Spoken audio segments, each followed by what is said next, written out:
feel like one topic that I kept talking about with every group was consistency, and how when you show up for yourself every single day, you're gonna get to your goal a whole lot faster, and to just keep that belief in yourself even when it's hard. Like you have to pick your heart. Wow, that touched me. The coolest question that I heard, some kid came up to me and he's like, "Are you the richest person here?" I said, "Yeah, probably not." He moved on. I think that's really cool. It's like about finding the people that you want to be like, and that's what I was stressing is like, if you want to do something or you see somebody doing something cool, go up to them and ask them. You're so young, like just ask, and people are very likely to help you out. So I thought that was cool. That was funny. One of the questions I kept getting was like, kids were stating that they wanted to pursue something for money, and I kept trying to like talk to them about how pursuing money is like not a good thing, and like more so pursue your dreams and things that like feel like they're your calling. And I just thought that was interesting because as a high schooler, I wanted to pursue things that made me money. And then you get to a point where you're financially good and you're like, why am I chasing this? I'm not really into it. And then you go back to things that like are your childhood dreams. So I was just like telling them like, chase your passions, know where you're good at, and chase things that you're good at or like feel that that resonate to your soul instead of like pursuing money. And I got a couple of those too. And I was trying to tell them like, doing what you love, like focus on that, and the money will come afterwards. If you just keep pushing yourself there, don't worry about it. You'll get there. Start small. I also think they're exposed to so much stuff on social media though, which is like get rich quick. Like I mean, I was asking a lot of people why they were pursuing these paths, and it's like, oh, I saw it like either my parents do it or I saw it on social media or something like that. And I think it's also like kind of demystifying like that's not a reality, right? Like we saw so many creators yesterday, like Alex up there talking. She didn't, respect for her, but like there's certain reasons why people like that get famous, and like all we see is the opposite end of that, right? And I think it's like really helping them understand that consistency is a big part of it, but also there's a passion point, and just like really, I don't know, you have to listen to what you want, right? It's not just what you see. I actually saw a lot of kids like going between that didn't know what they were passionate about, and the other face of the coin that I also saw was they didn't know how to like segment the steps. So I'm passionate about this, or I like it, or I don't know what I want. So that self-discovery was something that I saw was a bit challenging. I'm a really passionate person, so I was like, cool, this is my mojo. But it was like, they really worry about it, and something that really concerns them, and they actually want like, I asked them like, what do you expect of me? Like, what are your expectations? And probably most of them didn't have one, or like they just wish me to succeed, And I was like, okay, I can wish you to succeed, but I can give you steps, Find someone that connects with you. When you find that person, what you have to do to keep that person, right? If you have access to this advisor, at least I don't come from a very privileged area. So when I got my first advisor, I was like, okay, this person is really important. I need to be prepared. Like, even though I'm super young, just like them, Gen Zs. So you get challenges because you're young. And it's really good that you put yourself like, hey, I want to learn, and show that person consistently like you're there and you want to grow. So that's like a key thing, like, because they're so young, right? So that was like my takeaway for them.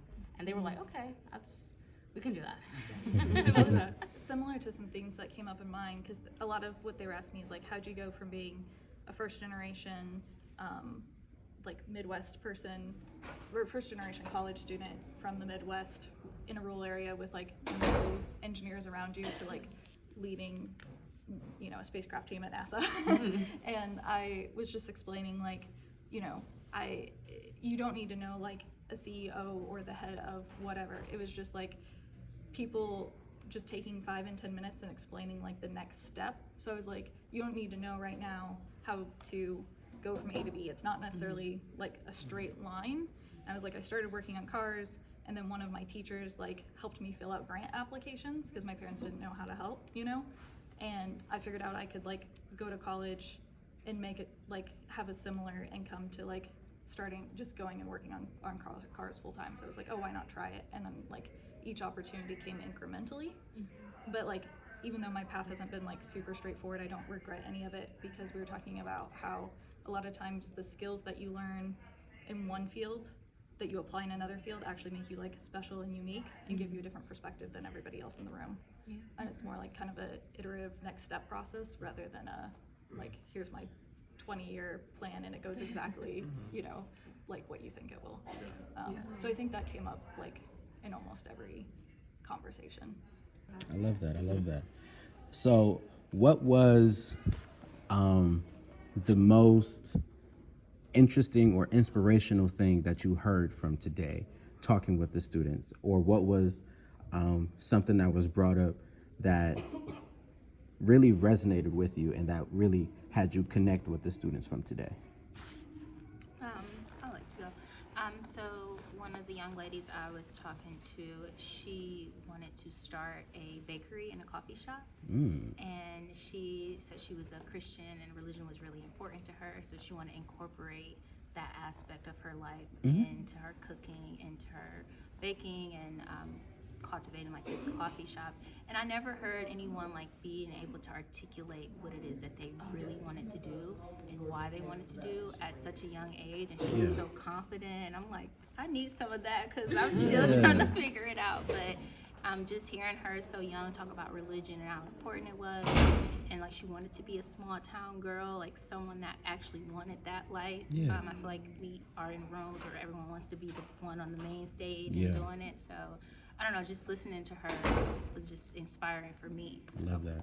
I was kind of like challenged with myself too when someone said they didn't want to go to college. Like, okay, how do I be encouraging? How do I like, say, okay, what do you want to do? Because I feel like, I grew up in a time or in a family where you were going to college. Like it wasn't an option. So, not trying to have that like stigmatism in myself. And, I don't have kids yet, but even when I get kids, like if they don't want to pursue that life, how do you still remain encouraging to them and for them to pursue those passions and for them to pursue the dreams when they say they want to, backpack in Europe? Like, not that that's not great and good, but like, when you come from that background of like, get it done, how do you still have those encouraging words and that energy? Because I feel like also people can feel your energy when you're like, For sure. oh, I'm not, that doesn't make any sense. But I did have a few kids that did not see college in their plans, and I'm like, okay, well, what is it that you like to do?